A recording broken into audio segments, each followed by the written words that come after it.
حضرت جی فرماتے ہیں جس زبان سے جھوٹ نکلنا بند ہو جاتا ہے اور جس زبان سے صرف سچ نکلتا ہے اس کی دعائیں قبول ہونا شروع ہو جاتی ہیں۔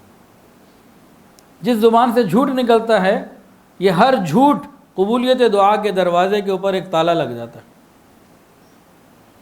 ہم کہتے ہیں دعائیں قبول نہیں ہوتی، ہم دل میں جھوٹ کتنا بولتے ہیں۔ دیکھیں ہمارے سامنے ہمارے گھر میں معاشرے میں میل جول میں کوئی بندہ ہو جو ہر بات پہ بار بار جھوٹ بولتا ہو، دن میں درجنوں جھوٹ بولتا ہو، بتائیں کیا اس کی ہمارے دلوں میں کوئی عزت اور قدر رہے گی؟ بتائیں جی، یہ تو جھوٹا ہے۔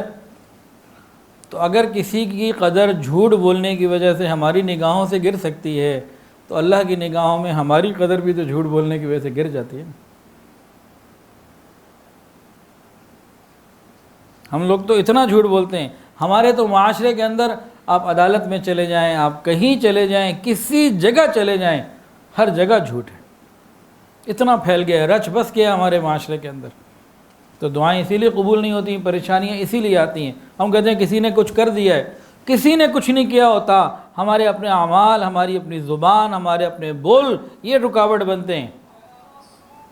ہماری دی ہوئی بات پورا نہیں کرتے، رکاوٹ بنتی ہے، سیدھا سا معاملہ ہے۔ اور ہمارا جھوٹ تو اسی بات سے ثابت ہوتا ہے کہ ہم جب نماز میں نیت باندھتے ہیں تو کیا کہتے ہیں؟ ایاک نعبد، اے اللہ ہم تیری عبادت کرتے ہیں۔ کہتے ہیں نا ہم نمازوں میں ایاک نعبد، اے اللہ ہم تیری ہی عبادت کرتے ہیں۔ اور نماز کا سلام پھیرنے کے بعد اللہ کی بات پوری نہیں کرتے، اپنے نفس کی بات پوری کرتے ہیں، جو میرا دل کرے مجھے وہ پورا کرنا ہے۔ افرأیت من اتخذ الہہ ہوا وَأَضَلَّهُ اللَّهُ عَلَى علم، اللہ فرماتے ہیں کیا آپ نے دیکھا اس شخص کو جو اپنی خواہشات کو اپنا معبود بنا لیتا ہے، بس جو دل میں آیا ہے وہ کرنا ہے۔ نماز میں کہتے ہیں ایاک نعبد، اللہ ہم تیری ہی عبادت کرتے ہیں، اور نماز کا سلام پھیرنے کے بعد کیا کرتے ہیں؟ جو من مرضی میں آئے۔ حکم ہے نامحرم کو نہ دیکھو، دیکھ رہے ہیں۔ ابھی تھوڑی دیر پہلے کہا تھا تیری ہی عبادت کرتے ہیں، تیری مانتے ہیں، تو جھوٹے تو ہم خود ہیں۔ وتر میں کیا کہتے ہیں؟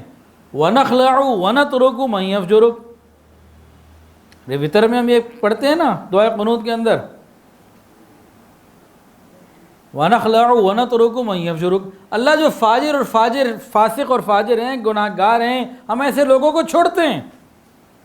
ہم وتر میں اللہ کے سامنے ہاتھ باندھ کے ایسے بڑے ادب کے ساتھ روز کہتے ہیں رات کو ہم فاسق اور فاجر برے لوگوں کو چھوڑتے ہیں، ان سے الگ ہوتے ہیں، اور پھر راتیں انہی کے ساتھ گزارتے ہیں۔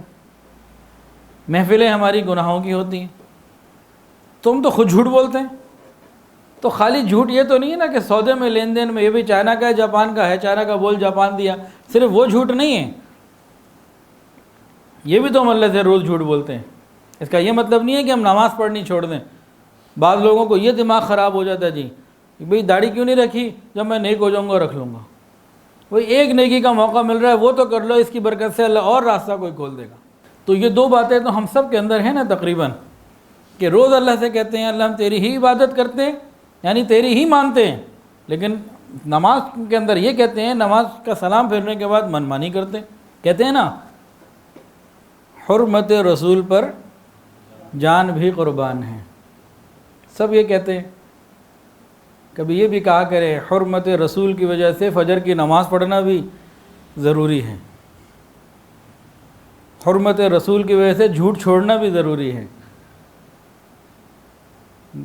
بیوی کے حقوق ادا کرنا بھی ضروری ہے۔ تو جان قربان کرنے کی بات جب آئے گی انشاءاللہ حاضر ہیں، لیکن جان جانے سے پہلے اور بہت سارے بھی مرحلے ہیں، ان کی بھی فکر کریں۔ سچ عزتیں دیتا ہے، سچ یہ عزتیں دیتا ہے۔ کئی مرتبہ ایسا ہوتا ہے، دیکھیں ایک اسکول ہے، ایک بچے سے کوئی غلطی ہو گئی، اب ٹیچر نے پوچھا، جھوٹ بول کے بہانہ کر کے بات بنا سکتا تھا، بچا سکتا تھا اپنے آپ کو شرمندگی سے، وقتی غصے سے، لیکن اس نے سچ بولا، اپنی غلطی کو پوری کلاس کے سامنے اس نے قبول کیا۔ ہم نے یہ دیکھا کہ اس سچ کی وجہ سے اس کو عزت ملتی ہے، اس کو اپریشیٹ کیا جاتا ہے۔ غلطی وہ کر آیا ہے، اپریسیشن بھی خود لے رہا ہے سچ کی وجہ سے۔ ٹیچر کے دل میں اللہ ڈال دیتے اس نے بولا سچ ہے، تو سچ کی وجہ سے عزتیں ملا کرتی ہیں، ذلتیں نہیں ملا کرتی۔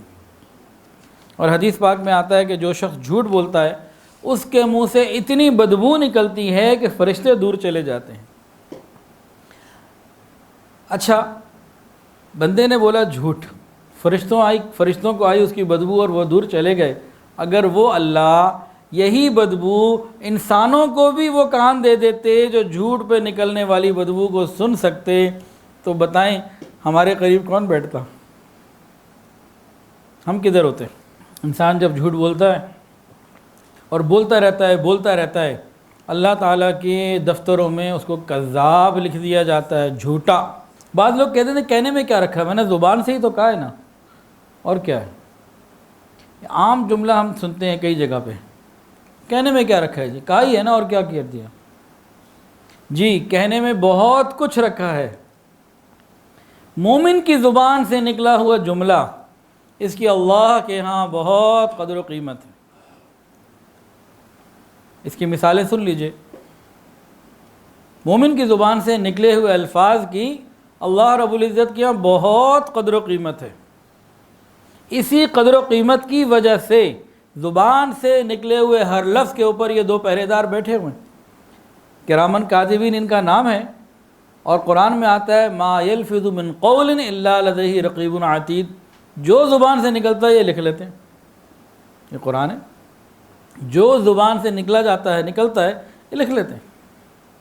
تو اہمیت تو ہے نا کہ زبان کے بول کی کوئی، اور اللہ کے یہاں کتنی قدر ہے بول کی، زبان کے الفاظ کی چند مثالیں ذرا توجہ سے سن لیجئے، اس سے بات پوری طرح سمجھ میں آ جائے گی کہ جو یہ کہتے ہیں بولنے میں کیا رکھا ہے، ایسا نہیں ہے، بولنے میں بہت کچھ رکھا ہے۔ دیکھیے، ایک کافر ہے، 100 سال اس کی عمر ہے، کافر بھی ہے، مشرک بھی ہے، قاتل بھی ہے، اور ہر گناہ جو کچھ ہو سکتے تھے سارے اس نے کیے ہوئے ہیں، لیکن یہ دل کی سچائی کے ساتھ ایک مرتبہ کہہ دیا اشہدو ان لا الہ الا اللہ اشہدو ان محمدن عبدہ و رسولہ۔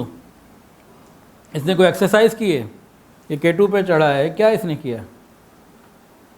زبان کا قول ہے نا، کیا ہوا؟ پچھلے سارے گناہ معاف۔ تو اہمیت ہوئی کہ نہ ہوئی؟ ایک اور مثال لے لیجئے، ایک مسلمان ہے، یہ بڑی محبت کے ساتھ کلمہ پڑھتا ہے، ہم سب پڑھ لیں لا الہ الا اللہ محمد الرسول۔ حدیث میں آتا ہے کہ جیسے یہ کلمہ پڑھتا ہے نا، فرشتہ اعمال اس کے نیکی کا ثواب جیسے ہی یہ کلمہ پڑھتا ہے، فرشتہ اس کا یہ نیک عمل لے کے اوپر جاتا ہے۔ یہ اوپر جا رہا ہوتا ہے، واپسی پہ اس کو ایک اور نظر آتا ہے، ایک بندہ نیچے آ رہا ہے، یہ اوپر جا رہا ہے، اوپر سے ایک فرشتہ نیچے آ رہا ہے، اب دونوں میں بات چیت ہوتی ہے۔ اوپر والا پوچھتا ہے ابھی کدھر جا رہے ہو؟ وہ بندے نے کلمہ پڑھا، اس کا عمل میں لے کے جا رہا ہوں۔ پھر یہ نیچے سے اوپر جانے والا پوچھتا تم کدھر جا رہے ہو نیچے؟ کہتا ہے وہ جس نے کلمہ پڑھا ہے نا، ابھی جس کا عمل تم اوپر لے کے جا رہے ہو اس کا ثواب لے کے میں نیچے آ رہا ہوں۔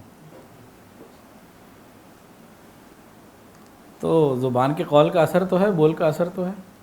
اچھا، اور غور کیجئے، ایک مرد ہے، ایک عورت، ایک لڑکا ایک لڑکی، نوجوان ہیں، ایک دوسرے کو دیکھنا حرام، ہاتھ لگانا حرام، بات چیت کرنا حرام، بالکل منع، شریعت نے گنجائش نہیں رکھی۔ اب گواہوں کی موجودگی میں اور ولی کی اجازت کے ساتھ دو نامحرم ہیں اور ایجاب و قبول ہو گیا، اب جس کو دیکھنا حرام، ہاتھ لگانا حرام، بات کرنا منع، اب ایک دوسرے سے بات کرنا عبادت ہو گیا، ملنا عبادت ہو گیا۔ کیا کیا انہوں نے؟ زبان کا تو بول ہی تو تھا نا، اور کیا کیا؟ اور غور کیجئے، تیسری مثال، دو میاں بیوی ہیں، زندگی گزر رہی ہے، بس کسی وقت خاوند کو غصہ آیا، ایک لفظ یا 3 فائر مار دیے، بول دیا۔ اب کیا ہوا؟ وہ جو اتنے قریب تھی، سب سے زیادہ قریب ہو گئی تھی، وہ دور ہو گئی۔ زبان ہی کا تو بول ہے نا۔ تو یہ کہنا کہ بولنے میں کیا رکھا ہے، یہ بات نہیں ہے، بہت کچھ رکھا ہے بولنے میں۔ ہماری زبان کے الفاظ کی، یہ ہمارے الفاظ نہیں ہیں، اصل کے اندر یہ مومن کے الفاظ ہیں۔ مومن کی زبان سے نکلے ہوئے الفاظ کی اللہ کے ہاں بڑی قدر و قیمت۔ جب انسان سچا ہو پھر اللہ اس کی زبان کی نکلی ہوئی باتوں کی لاج رکھ لیا کرتے ہیں۔ تو جو چاہے کہ میری دعائیں قبول ہوا کریں، اس کو چاہیے کہ وہ جھوٹ بولنا چھوڑ دے، سچ بولے۔ جو شخص ہمیشہ سچ بولے گا، اللہ رب العزت اس کی زبان سے نکلی ہوئی دعاؤں کو رد کرنا چھوڑ دیں گے۔ سچے کی ہر بات اللہ سچی کر دیتا ہے۔ ویڈیو کے نیچے سبسکرائب کے بٹن پہ کلک کریں، بیل کے آئیکن پہ کلک کیجئے تاکہ ہر نئی ویڈیو کی نوٹیفیکیشن آپ کو مل جائے۔